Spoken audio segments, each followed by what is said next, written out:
ഓം ഗുരുഭ്യോ നമഃ. ഓം ഗം ഗണപതയേ നമഃ. ഓം സ്വം സരസ്വത്യേ നമഃ.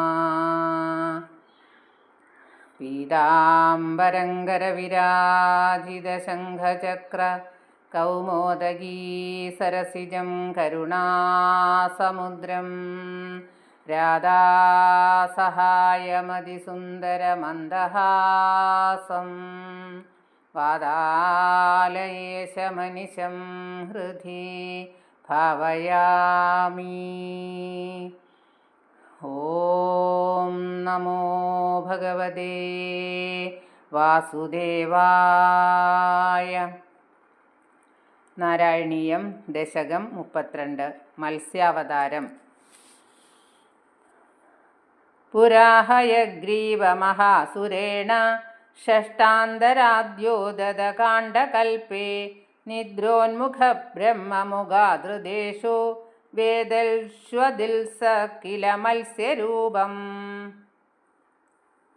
ആറാമത്തെ മന്വന്തരത്തിൻ്റെ അവസാനത്തിലുണ്ടായ മഹാപ്രളയകാലത്ത് ഉറങ്ങിക്കിടന്നിരുന്ന ബ്രഹ്മാവിൻ്റെ മുഖത്തുനിന്ന് ഹയഗ്രീവനെന്നു പേരായ മഹാസുരൻ വേദങ്ങളെ മോഷ്ടിച്ചപ്പോൾ അവ വീണ്ടെടുക്കാൻ വേണ്ടി അങ്ങ് മത്സ്യരൂപം ധരിച്ചു. സത്യവ്രതസ്യ ദ്രിമളാധിഭർതൃർനദീജലേ തർപ്പയതസ്തദാനീം കരാഞ്ജലൗ സഞ്ജ്വലിതാകൃതിസ്ത്വാമദൃശ്യതാ കശ്ചന ബാലമീന.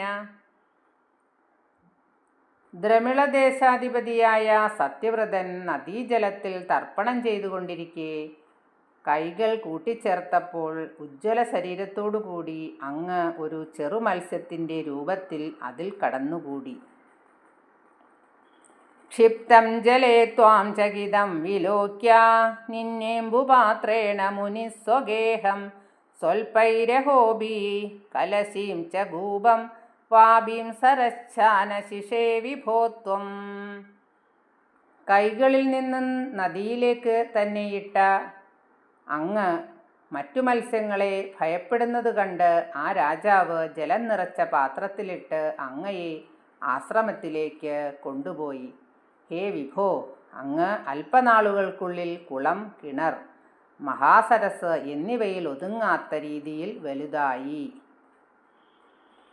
യോഗപ്രഭാവാദ്ഭവദാജ്ഞയൈവ നീതസ്ത്വതസ്ത്വം മുനിനാപയോധിം പൃഷ്ടോ മുനാ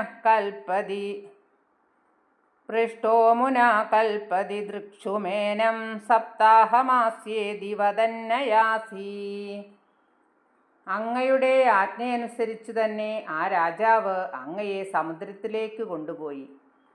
പ്രളയകാലാവസ്ഥ കാണാൻ ആഗ്രഹം പ്രകടിപ്പിച്ച സത്യവ്രതനോട് 7 ദിവസം ക്ഷമിച്ചിരിക്കുക എന്ന് പറഞ്ഞുകൊണ്ട് അങ്ങ് മറഞ്ഞു. പ്രാപ്തേ ത്വദുക്തേ ഹനിവാരിധാരാ പരിപ്ലുതേ ഭൂമിതലേ മുനീന്ദ്ര സപ്തർഷഭീ സാർദ്ധമപാരവാരിണ്യുദ്ഘൂർണമാനാ ശരണം യയൗ ത്വാം. അങ്ങ് പറഞ്ഞ ദിവസം സമാഗതമായപ്പോൾ ഭൂമി മുഴുവൻ വർഷജലത്തിൽ മുങ്ങിപ്പോയി. അപ്പോൾ സത്യവ്രതൻ സപ്തർഷിമാരോടുകൂടി അപാരമായ ജലത്തിൽപ്പെട്ട് വളരെയേറെ കഷ്ടങ്ങൾ സഹിച്ച് അങ്ങയെ തന്നെ ശരണം പ്രാപിച്ചു. ധരാന്ത്വദാദേശകരീമവാപ്താം നൗരൂപിണീമാരുരുഹുസ്ഥദാതേ തത്കമ്പകമ്പ്രേഷു ജതേഷു ഭൂയസ്ത്വമംബുദേരാവീരഭൂർമഹീയാൻ. അങ്ങയുടെ നിർദ്ദേശമനുസരിച്ച് ആ സമയം നൗകയായി വന്നെത്തിയ ഭൂമിയിൽ അവരെല്ലാം ആരോഹണം ചെയ്തു. നൗകയുടെ ചലനത്താൽ അവരെല്ലാം വിറക്കാൻ തുടങ്ങിയപ്പോൾ വീണ്ടും മത്സ്യമൂർത്തിയായ നിന്തിരുവടി അങ്ങ് ഏറ്റവും വലിയ ആകൃതി പൂണ്ട് പ്രളയസമുദ്രത്തിൽ നിന്ന് പ്രത്യക്ഷപ്പെട്ടു. ചക്ഷാകൃതി യോജനലക്ഷദീർഘാന്തദാനമുച്ചൈസ്തര തേജസം ത്വാം നിരീക്ഷ്യ തുഷ്ടാ മുനയസ്തദുക്ത്യാ ത്വത്തുംഗശൃംഗേ തരണീം ബബന്ധു. ലക്ഷം യോജന നീളമുള്ളതും വളരെ കാന്തിയോടുകൂടിയതുമായ അങ്ങയുടെ മത്സ്യശരീരം കണ്ട് സന്തുഷ്ടരായ ആ മഹർഷിമാരും സത്യവ്രതനും അങ്ങയുടെ ആജ്ഞയനുസരിച്ച് മത്സ്യത്തിൻ്റെ ഉയർന്ന കൊമ്പിൽ തോണിയെ ബന്ധിച്ചു നിർത്തി. ആകൃഷ്ടനൗഗോ മുനിമണ്ഡലായ പ്രദർശയൻ വിശ്വജഗദ്വിഭാഗാൻ സംസ്തൂയമാനോ നിവരേണ തേന ജ്ഞാനം പരഞ്ചോപദിശന്നചാരി. അങ്ങ് ആ തോണി വലിച്ച് മുനിമാർക്ക് വിശ്വങ്ങളുടെ വിവിധ ഭാഗങ്ങൾ പ്രദർശിപ്പിച്ചു സഞ്ചരിക്കുകയും രാജാവിനാൽ സ്തുതിക്കപ്പെട്ട് ഉത്കൃഷ്ടജ്ഞാനം ഉപദേശിക്കുകയും ചെയ്തു. കൽപ്പാവതൗ സപ്തമുനീൻ പുരോവത് പ്രസ്ഥാപ്യ സത്യവ്രതഭൂമിബന്ധം വൈവസ്വദാഖ്യം അനുമാദധാന ക്രോധാൽഹയഗ്രീവമഭിദ്രുതോഭൂ. പ്രളയാവസാനത്തിൽ അങ്ങ് സപ്തർഷിമാരെ പഴയപടിയെത്തിക്കുകയും സത്യവ്രത രാജാവിനെ വൈവസ്വതമനുവാക്കി അഭിഷേകം ചെയ്യുകയും ചെയ്തിട്ട് ക്രോധത്തോടുകൂടി വേദങ്ങൾ മോഷ്ടിച്ച ഹയഗ്രീവനെ എതിർത്തു.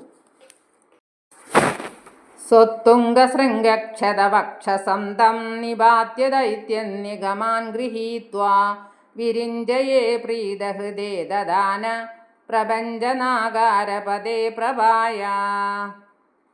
അങ്ങ് ഉയർന്ന കൊമ്പുകൊണ്ട് മാറിടം പിളർന്ന ഹയഗ്രീവനെ നിഗ്രഹിക്കുകയും വേദങ്ങൾ വീണ്ടെടുത്ത് സന്തുഷ്ടനായി ബ്രഹ്മാവിന് തന്നെ ദാനം ചെയ്യുകയും ചെയ്തു. ഹേ ഗുരുവായൂരപ്പ, എന്നെ രക്ഷിക്കണേ. ശ്രീ ഗുരുവായൂരപ്പ രക്ഷിക്കണേ.